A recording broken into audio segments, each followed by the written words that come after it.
반갑습니다. 정치 유튜버입니다. 오늘 한동훈의 소름 돋는 실체, 그리고 민주 진영의 대반격 시작합니다. 벌써부터 아주 자극적이네요. 네, 한 줄 더 있습니다. 영상 마지막 부분에 여론조사 전문가조차 경악한 보수 괴멸의 결정적 지표를 공개합니다. 끝까지 채널 고정하십시오. 매일같이 쏟아지는 이런 자극적인 썸네일과 멘트들 다들 한 번쯤은 들어보셨죠? 심도 있는 토론과 다양한 관점이 교차하는 지적 담론회장, 더 디베이트에 오신 것을 환영합니다. 네, 환영합니다. 방금 들려주신 저런 좀 피상적인 선동 이면에는 사실 현대 선거의 승패를 가르는 아주 복잡하고 정교한 역학이 숨어 있죠. 맞습니다. 최근에 부산 북구, 그리고 서울시장, 평택을 등 주요 지역구에서 벌어진 현상들을 분석해보면요. 우리는 하나의 거대한 질문과 마주하게 됩니다. 과연 선거판에서 유권자의 마음을 최종적으로 움직이는 그 가장 강력한 동력이 무엇인가? 아주 핵심적인 질문이죠. 네, 저는 여기서 후보자가 위기 상황에서 보여주는 어떤 공감 능력과 인성, 그러니까 도덕적 태도가 유권자와의 신뢰를 형성하는 절대적인 기반이라고 봅니다. 그 기반이 중요하다는 점 자체는 부인하지 않습니다. 다만 저는 전혀 다른 각도에서 이 현상들을 바라보고 있거든요. 선거라는 거대한 배의 방향을 결정하는 건 사실 감정이라는 파도가 아닙니다. 네거티브를 돌파하는 팩트 기반의 위기 관리 능력, 그리고 지역 구도를 읽어내는 냉철한 구조적 전략이 승패를 좌우한다는 게 제 입장입니다. 좋습니다. 본격적으로 들어가 보죠. 우리가 대의민주주의에서 정치인의 본질을 생각해보면요. 유권자는 완벽하게 프로그래밍된 기계를 뽑는 게 아니잖아요. 그렇죠. 사람이 하는 일이니까요. 네, 내 고통에 반응하고 내 뜻을 대변해줄 수 있는 인간을 뽑는 행위란 말이죠. 이번 부산 북구 선거전에서 아주 상징적인 장면이 하나 있었습니다. 한동훈 후보 유세 현장에서 KBS 카메라 기자가 넘어지는 낙상 사고가 발생했잖아요. 네, 영상이 꽤 퍼졌었죠. 눈앞에서 사람이 다쳤음에도 불구하고 한 후보가 아무런 조치를 취하지 않고 방관을 했습니다. 저는 이게 단순한 해프닝이 아니라고 보거든요. 유권자의 시스템 1, 즉 직관적이고 본능적인 인지체계를 강타한 사건인 겁니다. 후보자의 순간적인 대처가 좀 아쉬웠다. 이 점은 저도 전적으로 동의합니다. 하지만 그 짧은 영상 하나가 선거의 전체 판도를 뒤흔들었다고 해석하는 건 선거 캠페인의 어떤 구조적 메커니즘을 지나치게 감성적인 렌즈로만 환원하는 거예요. 감성적인 환원이다. 사직구장 200개를 짓겠다는 거창한 정책을 발표하면 뭐합니까? 눈앞에서 넘어진 사람한테 손조차 내밀지 않는데 유권자가 그 정책의 진정성을 믿을 수 있을까요? 제 말은 그 수치를 냉정하게 봐야 한다는 겁니다. 갤럽 조사에서 AI 전문가인 하정우 후보가 39%, 한동훈 후보가 29%로 10%포인트 가까운 격차가 났죠. 이 수치가 정말로 기자가 넘어졌을 때 안 도와줘서 생긴 격차일까요? 저는 그 정서적 단절이 결정적 트리거가 되었다고 봅니다. 유권자들이 이걸 단순한 실수가 아니라 위기 상황에서 드러난 인간 본성으로 받아들였기 때문이죠. 바로 그 지점에서 우리의 시각이 완전히 갈리네요. 지표가 무너진 진짜 원인은 감정적 실수가 아닙니다. 캠페인의 뼈대를 무너뜨린 아주 치명적인 인사 실패와 구도 분열에 있어요. 한동훈 캠프가 정영근을 후원회장으로 앉힌 결정적인 패착을 보셔야 합니다. 정영근 인사 논란이 컸던 건 사실이죠. 시인들의 지원이 끊기고 지역 내 반발이 걷잡을 수 없이 커졌단 말이에요. 더 치명적인 건 21%의 지지율을 쥐고 있던 박민식 후보와의 보수 단일화가 바로 이 정영근 변수 때문에 교착 상태에 빠졌다는 겁니다. 단일화 중단이 더 큰 타격이었다. 네, 선거판에서 21%의 표심을 합치는 작업이 중단됐다는 건 캠페인의 엔진이 그냥 꺼졌다는 뜻입니다. 인간성이 부족해서 지지율이 정체된 게 아니라 표심을 결집해야 할 물리적인 구조를 스스로 망가뜨렸기 때문에 격차가 벌어진 거죠. 인사 문제가 단일화의 걸림돌이 되었다는 구조적 분석, 네, 아직 날카롭습니다. 하지만 그 구조가 왜 그렇게 쉽게 무너졌는지를 질문해봐야 하거든요. 저는 이걸 약간 정치적 뱅크런에 비유하고 싶어요. 정치적 뱅크런이요? 네, 은행에 대한 신뢰가 탄탄하면 약간의 악재가 터져도 예금주들이 돈을 막 빼지 않잖아요.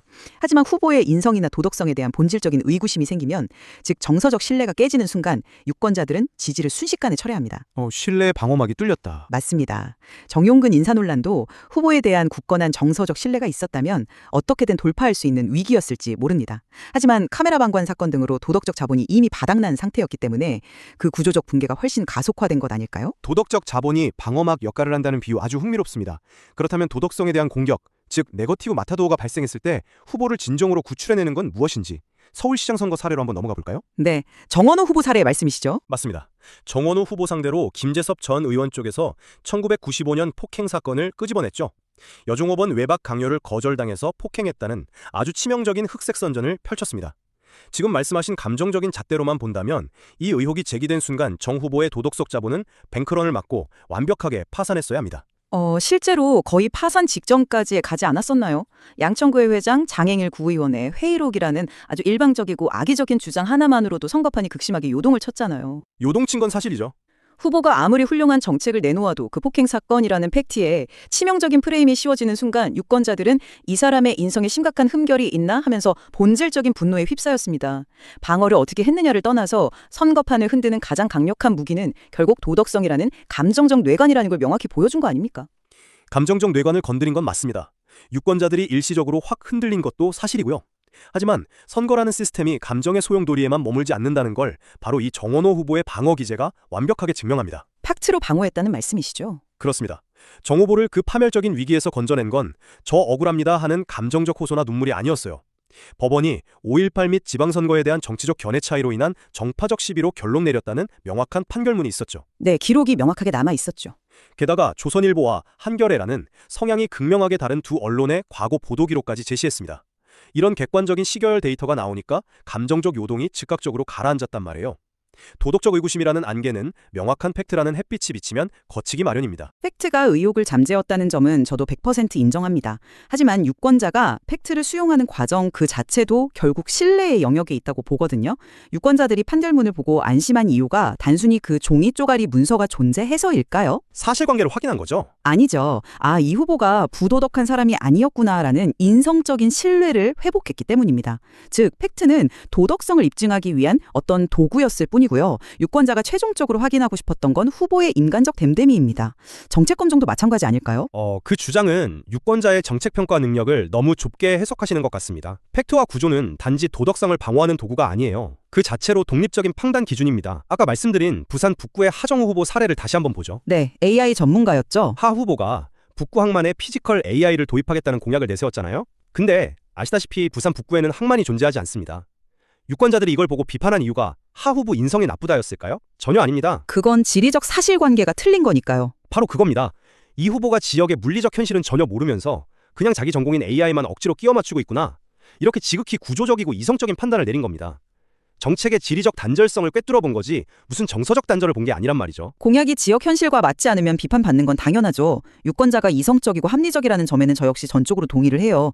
하지만 제가 강조하고 싶은 유권자의 합리성이라는 건 단순히 판결문 대조하고 지리적 팩트체크하는 기계적인 정보 처리를 넘어서는 겁니다. 넘어서는 어떤 다른 기준이 있다는 건가요? 네, 후보가 타인과 어떻게 관계를 맺고 소통하는지를 종합적으로 평가하는 고도의 사회적 인지 능력이 발동한다는 거죠.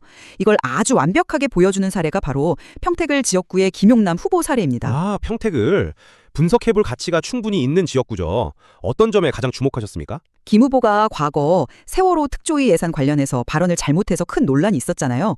그런데 최근 세월호 유가족 동영상을 접하고 나서 과거 자기 발언이 얼마나 잔인한 상처였는지 뒤늦게 깨닫고 진심 어린 사죄를 했습니다.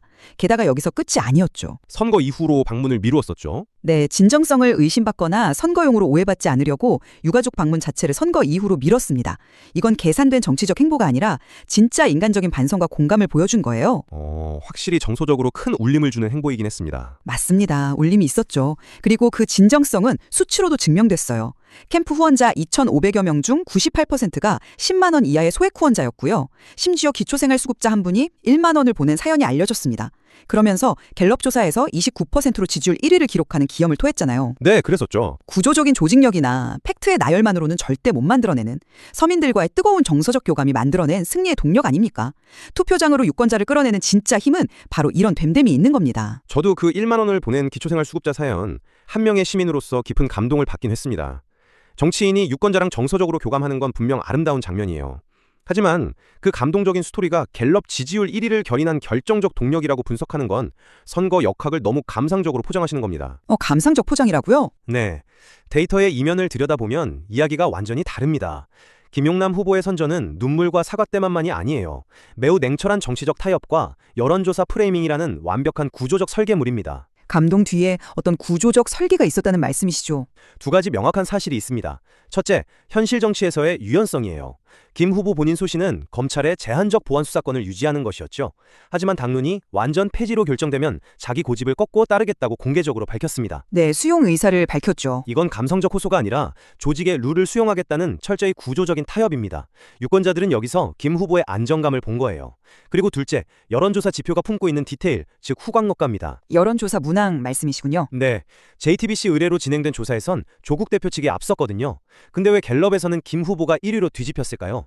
갤럽 설문지 문항을 보면 김 후보 이름 뒤에 19대 전 국회의원이라는 경력이 아주 명확하게 기재되어 있었습니다. 아, 직함이 들어갔었죠. 네, 평택 내에서 상대적으로 인지도가 낮았던 김 후보한테 이 경력 한 줄은 정보가 부족한 유권자들에게 검증된 정치인이라는 강력한 판단의 지름길을 제공한 겁니다. 서울시정 조사 때 특정 문구 넣어서 격차 줄인 거랑 정확히 일치하는 메커니즘이잖아요. 지지율 끌어올린 건 공감의 눈물이 아니라 설문지 문항의 단어 하나와 당론 수용이라는 유연성이었습니다. 설문지에 경력이 기재돼서 인지도가 올랐다는 데이터 분석, 그리고 당론 수용이 안정감을 줬다는 점 모두 팩트입니다. 후광 효과 부인할 수 없죠. 하지만 여기서 우리가 놓치지 말아야 할 건 그 지지율이라는 숫자에 담긴 표의 질량이에요. 표의 질량이요? 가정을 한번 해보죠. 만약 김용남 후보가 19대 전 국회의원이라면 화려한 스펙만 내세우고 정작 유가족에게 상처 준 발언에 대해선 오만하게 변명만 늘어놓았다면 어땠을까요? 세월호 유가족 아픔에 전혀 공감 못하는 냉혈한의 태도를 보였다면 설문지에 적힌 글자 몇 개만 보고 기초생활수급자가 1만 원을 후원했을까요? 2,500명이 지갑을 열었을까요? 경력과 설문 문항의 디테일은 유권자의 시선을 잠깐 끌어당기는 계기일 뿐이에요. 하지만 유권자가 생업을 멈추고 투표장까지 나가서 도장을 찍게 만드는 진짜 추동력은 결국 후보가 보여준 진심과 공감 능력입니다.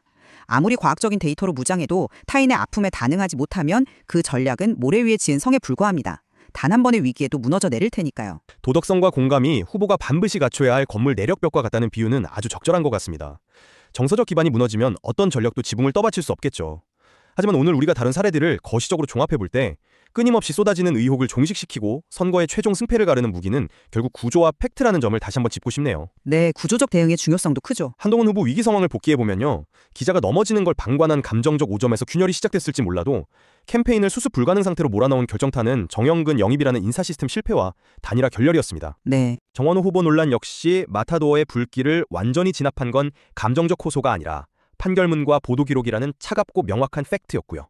김용남 후보의 비상 또한 진심 어린 사과가 빛을 잃지 않도록 여론조사 경력 기재라는 시스템적 보조가 탄탄하게 뒷받침됐기에 가능했습니다. 마음을 여는 열쇠는 따뜻한 공감일지 모르나 선거를 굴러가게 하고 승기를 확정짓는 건 객관적이고 차가운 규칙과 데이터입니다. 네, 오늘 깊이 있는 논의를 거치다 보니까 두 가지 관점이 결코 배타적으로 튕겨나가는 게 아니네요. 마치 톱니바퀴처럼 맞물려 있다는 생각이 듭니다. 네, 상호 보완적인 측면이 강하죠. 대의민주주의 체제 아래서 유권자는 후보의 감성적인 됨됨이에 깊이 공감하면서도 위기를 돌파하는 이성적인 문제 해결 능력을 냉철하게 평가하거든요. 아주 복잡적이고 까다로운 주체인 셈이죠. 마음을 얻는 출발점은 인간적인 공감과 도덕성이지만 그 마음을 승리라는 목적지까지 안전하게 안착시키는 건 흔들리지 않는 팩트와 치밀한 전력인 것 같습니다. 전적으로 동의합니다. 선거판을 겉에서 보면 그냥 네거티브와 감정적 충돌이라는 파도만 보이기 쉬워요. 하지만 수면 아래에는 치밀하게 계산된 여론조사 프레이밍, 단일화의 역학 같은 거대한 구도의 싸움이 흐르고 있죠. 네, 맞습니다. 반대로 아무리 건조하고 차가운 데이터 숫자라도 그 근원을 파고들면 결국 유권자와 후보가 주고받은 뜨거운 정서적 교감이 맥박치고 있다는 것도 오늘 논의를 통해 잘 드러났고요. 앞으로의 선거 지형에 어떤 새로운 룰이 만들어질지 지켜보는 것도 흥미로운 관전 포인트가 되겠습니다. 네, 오늘 더 디베이트는 여기서 이만 마무리해야 할 것 같습니다. 청취자 여러분, 오늘 저희가 치열하게 나눈 분석 들으시면서 어떤 생각이 드셨습니까? 현대 선거에서 과연 공감이라는 인간적 가치가 먼저일까요? 아니면 팩트와 구조라는 과학적 전략이 더 결정적일까요? 정답은 여러분 각자의 판단에 맡기겠습니다. 네, 시청자분들의 몫이죠. 방송 시작하며 제가 인용했던 멘트 기억하시죠? 여론조사 전문가조차 경악한 보수 괴멸의 결정적 지표. 현실 정치는 이런 단편적이고 자극적인 썸네일 한 줄로는 결코 담아낼 수 없습니다. 정치는 공감과 전략, 감성과 이성이 복잡하게 얽혀서 돌아가는 거대한 생태계니까요. 앞으로 새로운 선거 뉴스를 접하실 때는 차가운 전략과 뜨거운 진심을 함께 꿰뚫어 보실 수 있기를 바랍니다. 함께 해주셔서 감사합니다.